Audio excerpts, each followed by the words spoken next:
day, may ADHD ako.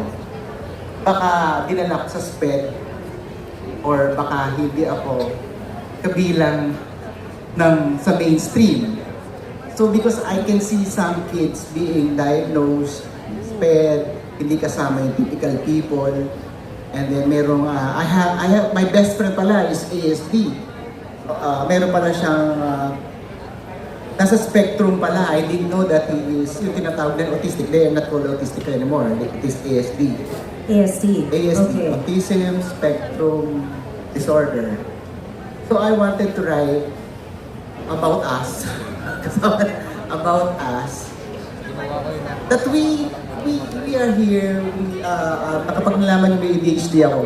Hindi sa, kaya magdalda niya kasi may ADHD. Kaya nangungula ko dyan kasi may autism. Yung batang yan, kaya iyak na iyak, may autistic.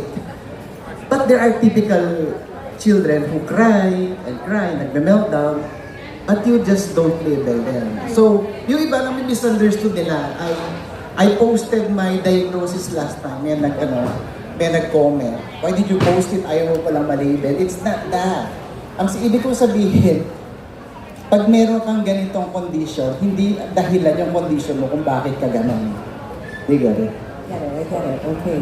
Actually, I really applaud you.